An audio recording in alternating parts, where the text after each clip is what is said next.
Hello all, welcome back to our channel by Banu. మన previous వీడియోలో print function గురించి చూసాం, వేరియబుల్స్ అంటే ఏంటో చూసాం, స్వాపింగ్ ఆఫ్ టూ నెంబర్స్ మనం డిఫరెంట్ వేస్లో ఎలా చేయాలో చూసాం. అంటే పైథాన్లో స్పెసిఫిక్గా A comma B is equal to B comma A ఎలా చూసాం. అలాగే swapping of two numbers with another variable చూసాం, వితౌట్ అనదర్ వేరియబుల్ చూసాం. అలానే ఇప్పుడు మనం కోడింగ్లో నెక్స్ట్ ఇంపార్టెంట్ కాన్సెప్ట్ గురించి తెలుసుకోవాల్సిన టైం వచ్చింది. దాన్నే మనం డేటా టైప్స్ అంటాం.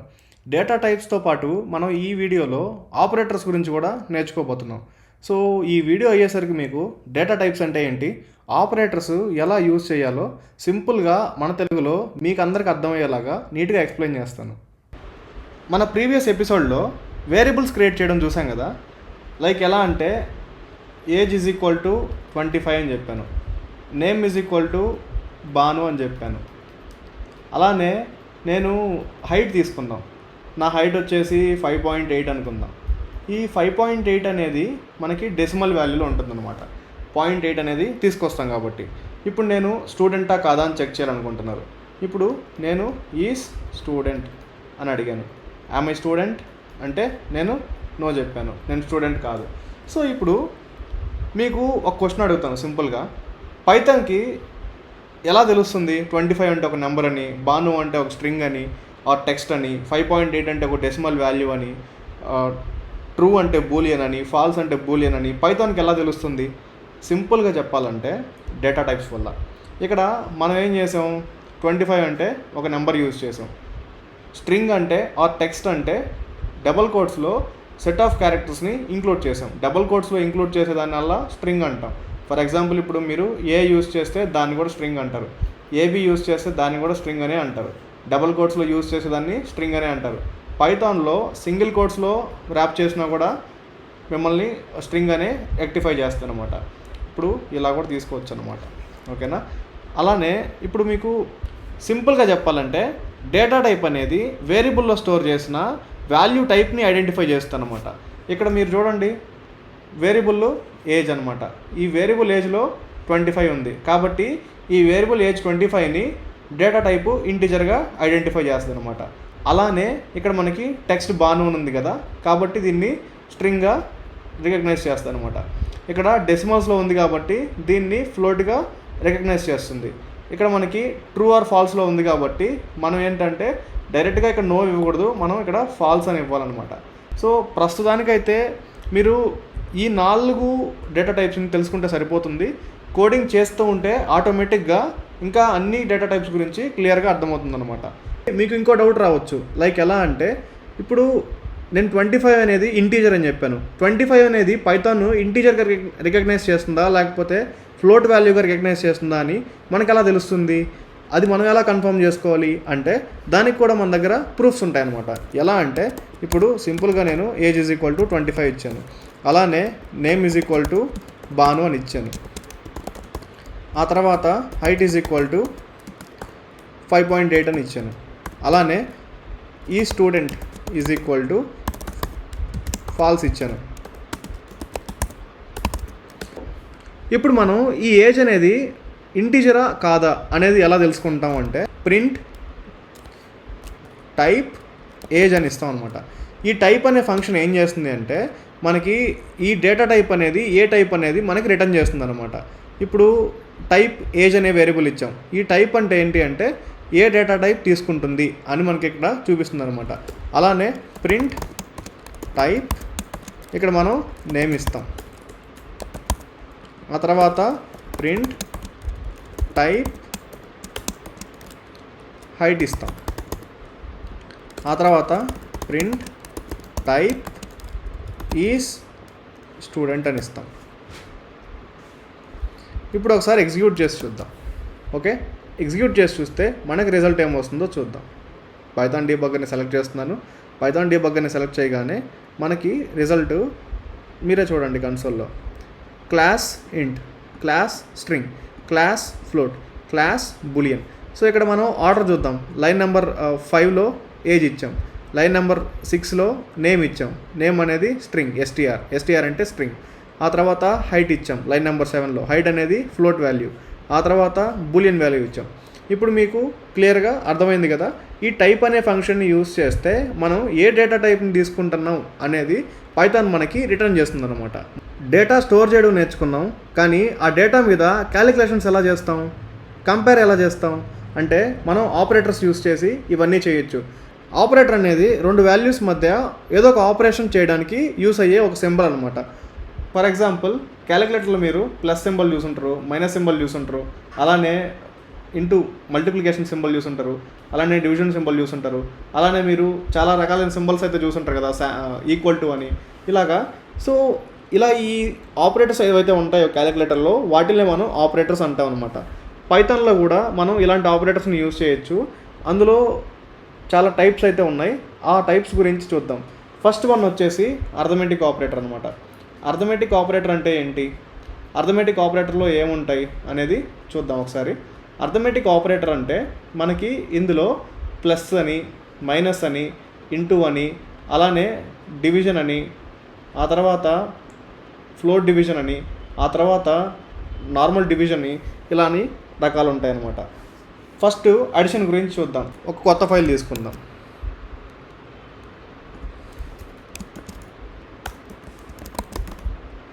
operators.py. ఇప్పుడు మీ దగ్గర a ఈజ్ ఈక్వల్ టు 25 అని ఒక వేరియబుల్ ఉంది, b ఈజ్ ఈక్వల్ టు 35 అని ఒక వేరియబుల్ ఉంది, c ఈజ్ ఈక్వల్ టు 45 అని ఒక వేరియబుల్ ఉంది.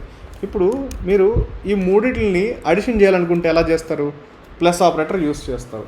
ప్లస్ ఆపరేటర్ ఇక్కడ మీకు అడిషన్ చేయడానికి హెల్ప్ అవుతుంది అనమాట. అలానే ఎలా చేస్తాం, print a plus b plus c. ఇప్పుడు a plus b plus c అనేది ఏంటి, ఇక్కడ మనకి ఒక ఆపరేటర్ అనమాట. ఇక్కడ మనం సింపుల్గా మీరు చూడండి, a plus b plus c అంటే ఇక్కడ మనకి ఈ ప్లస్ అనేది ఒక ఆపరేటర్, ఈ ప్లస్ అనేది ఒక అర్థమెటిక్ ఆపరేటర్. అంటే ఇక్కడ ఏం చేస్తున్నాం అంటే ఈ వేరియబుల్స్లో ఉండే వాల్యూస్ని తీసుకొని మనం అడిషన్ చేస్తున్నాం అనమాట. ఏ వాల్యూ ఎంత ఉంది, మనకి 25 ఉంది, బి వాల్యూ ఎంత ఉంది, 35 ఉంది, సి వాల్యూ ఎంత ఉంది, 45 ఉంది. సో ఈ మూడిట్ల మధ్యలో మనకి సింబల్ ఏముంది, ప్లస్ సింబల్ ఉంది. కాబట్టి రిజల్ట్ ఏమొస్తుంది, 25 ప్లస్ 35 60, 60 ప్లస్ 45 105. ఓకే, మనకి ఇదే వాల్యూ అయితే కన్సోల్లో చూపిస్తుంది. ఒకసారి నేను ఎగ్జిక్యూట్ చేసి చూపిస్తాను. పైథాన్ డీబగ్గర్ 105 అయితే వచ్చింది. ఇప్పుడు మనం a మైనస్ b చూసామనుకోండి, ఏమవుతుంది, 25 మైనస్ 35 మైనస్ 10 అయితే వస్తుందన్నమాట. ఇప్పుడు అలానే multiplication, print a star b అని అంటే ఇప్పుడు మీకు a ఇంటూ b అవుతుంది, 25 ఇంటూ 35 రిజల్ట్ అయితే మీకు చూపిస్తుంది అనమాట.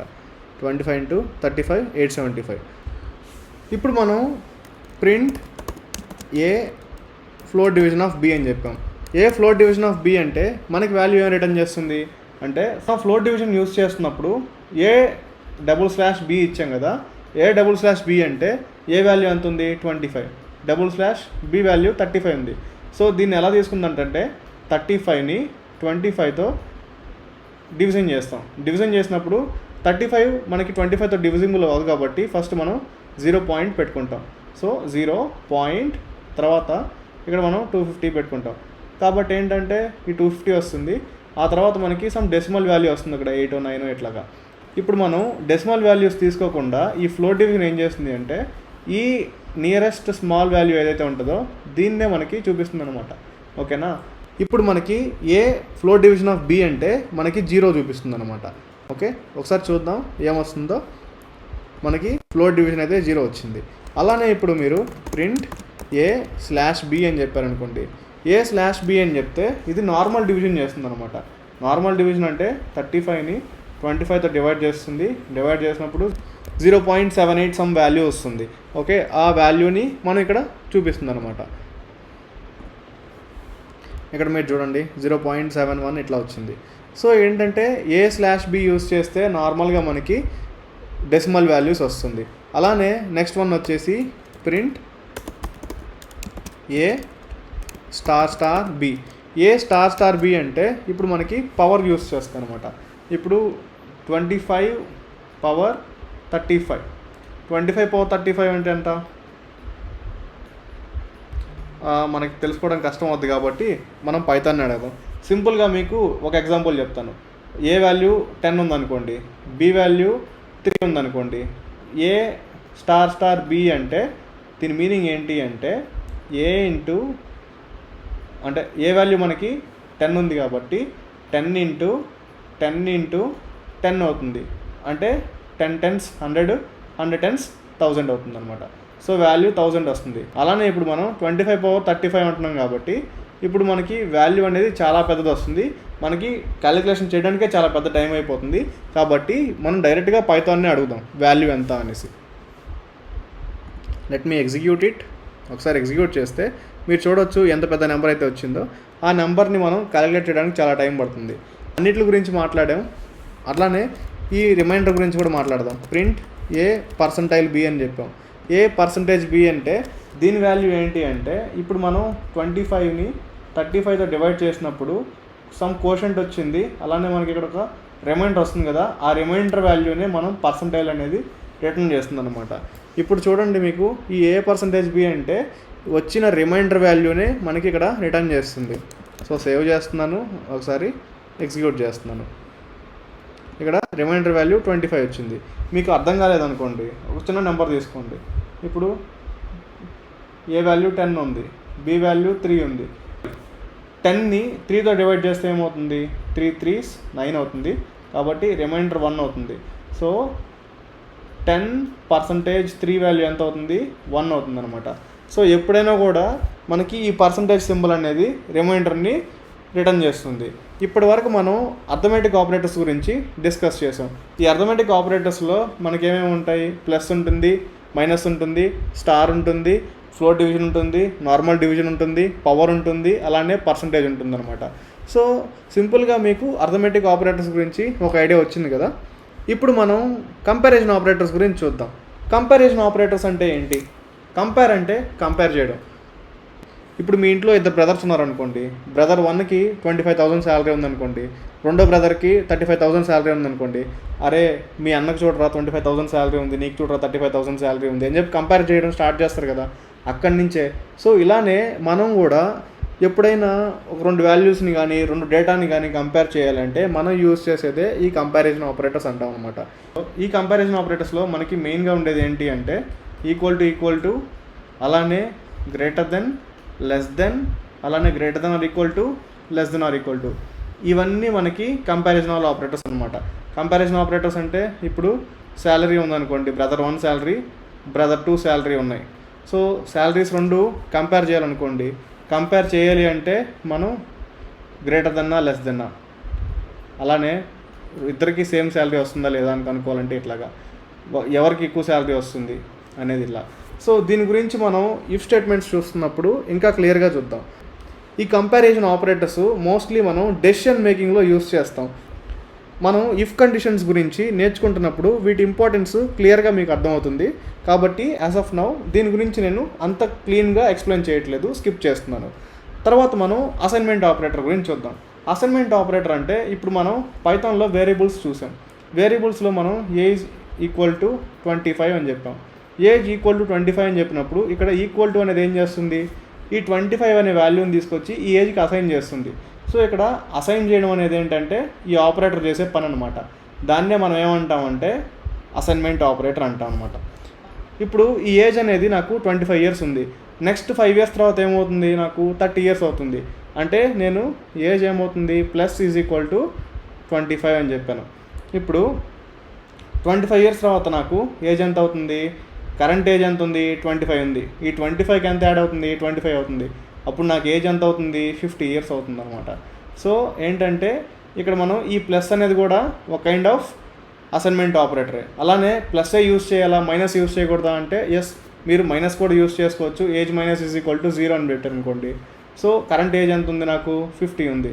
50లో నుంచి నాకు ఎంత ఏజ్ తీసేయాలి? 0ని తీసేయాలి. 0ని తీసేస్తే నాకు ఎంత వస్తుంది? 50 వస్తుంది. ఇలా అనమాట. మీకు ఏజ్ని కూడా యాడ్ చేసుకోవచ్చు, మైనస్ చేసుకోవచ్చు, అలానే మీరు మల్టిప్లై కూడా చేసుకోవచ్చు అనమాట. ఇప్పుడు age star is equal to 5 ఇచ్చారనుకోండి, 50 ఇంటూ 5 అవుతుంది. 50 ఇంటూ 5 ఎంత? 250 అవుతుంది. ఇప్పుడు నాకు వాల్యూ ఇలా అవుతుంది అనమాట. అలానే age slash is equal to 2 ఇచ్చారనుకోండి. సో 250 డివైడెడ్ బై 2 అవుతుంది. 250 డివైడెడ్ బై 2 అంటే ఎంత అవుతుంది నాకు చెప్పండి? 125.0 అవుతుంది. యాజ్ ఐ సెడ్, నేను ఇక్కడ మనం ఈ వాల్యూ ఎప్పుడైతే నార్మల్ డివిజన్ ఎప్పుడైతే యూస్ చేస్తామో, ఈ నార్మల్ డివిజన్ యూస్ చేసినంతసేపు మనకి డెసిమల్ వాల్యూ అయితే రిటర్న్ చేస్తుంది అనమాట. So keep it in mind. Okay, so ఇవన్నీ మనం ఎందుకు యూస్ చేస్తాము అంటే కోడ్ని షార్ట్గా రాయడానికి యూస్ చేస్తాం. ఓకే, దీన్ని మనం ఒకసారి కోడ్ రూపంలో రాసి చూద్దాం.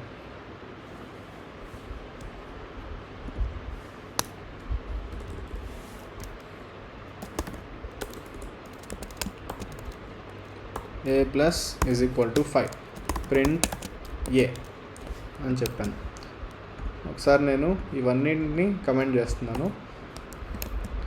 ఇప్పుడు మనకి ఏ వాల్యూ ఎంత ఉంది? 25 ఉంది. ఈ 25కి నేను మళ్ళీ +5 యాడ్ చేస్తున్నాను.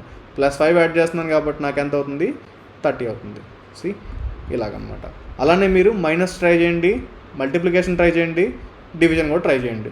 ఓకే, నెక్స్ట్ మనం లాజికల్ ఆపరేటర్స్ గురించి చూద్దాం. లాజికల్ ఆపరేటర్స్లో మనకేమున్నాయి? మీరు ఒక కాలేజ్ అడ్మిషన్కి వెళ్ళారనుకోండి. కాలేజ్లో అడ్మిషన్ దొరకాలంటే ఫస్ట్ మీకు ఏమేం కావాలి? ఏజ్ వచ్చేసి 18 ఉండాలి.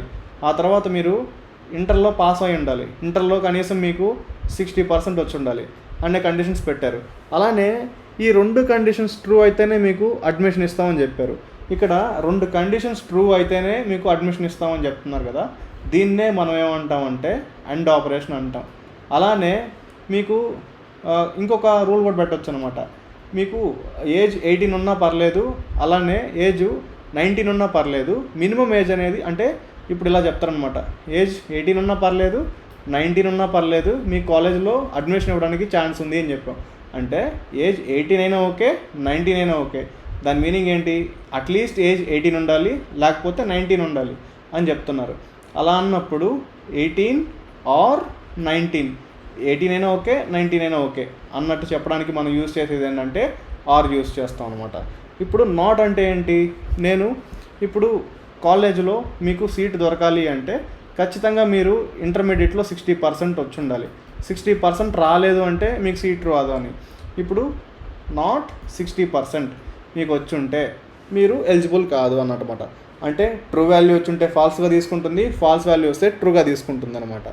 ఇప్పుడు దీని గురించి కూడా మనం డెసిషన్ మేకింగ్ స్టేట్మెంట్స్లో క్లియర్గా చూద్దాం. ఇంకా అండర్స్టాండింగ్ అయ్యేటట్టు మనం ప్రోగ్రామ్స్ ఎగ్జిక్యూట్ చేసి మరీ చూద్దాం. ఓకేనా?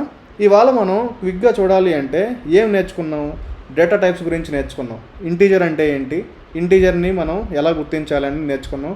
అలానే ఫ్లోట్ గురించి తెలుసుకున్నాం, స్ట్రింగ్ గురించి తెలుసుకున్నాం, బూలియన్ గురించి కూడా తెలుసుకున్నాం. అలానే మనం ఆపరేటర్స్లో అర్థమెటిక్ ఆపరేటర్ గురించి తెలుసుకున్నాం, కంపారిజన్ ఆపరేటర్ గురించి తెలుసుకున్నాం, అసైన్మెంట్ ఆపరేటర్ గురించి తెలుసుకున్నాం, లాజికల్ ఆపరేటర్ గురించి కూడా తెలుసుకున్నాం. ఏ వాల్యూ 25 తీసుకోండి, బి వాల్యూ 15 తీసుకోండి. అర్థమెటిక్ ఆపరేటర్స్ యూస్ చేసి మీరేం చేస్తారంటే అవుట్పుట్ని అబ్జర్వ్ చేయండి. అర్థమెటిక్ ఆపరేటర్స్ ఏమేమి ఉన్నాయి? ప్లస్, మైనస్, అట్లానే స్టార్, అలానే ఫ్లోట్ డివిజన్, అలానే డివిజన్, అలానే మాడ్యులో, అలానే మీకు పవర్ అనమాట. సో వీటన్నిటిని మీరు అబ్జర్వ్ చేయండి. కమెంట్స్లో డన్ అని కమెంట్ చేయండి మీకు ఒకవేళ అవుట్పుట్ ప్రాపర్గా వస్తే. మన నెక్స్ట్ క్లాస్లో యూజర్ ఇన్పుట్ అంటే ఏంటి, కీబోర్డ్ నుండి యూజర్ ఇన్ఫర్మేషన్ని పైథాన్లో ఎలా రిసీవ్ చేసుకోవాలో చూద్దాం. ఇన్పుట్ ఫంక్షన్ని ప్రాక్టికల్ ఎగ్జాంపుల్స్తో నేర్పిస్తాను. వీడియో నచ్చితే లైక్ చేయండి, ఛానల్ని సబ్స్క్రైబ్ చేయండి. Until then, see you in the next class. Happy learning. This is by Banu signing of.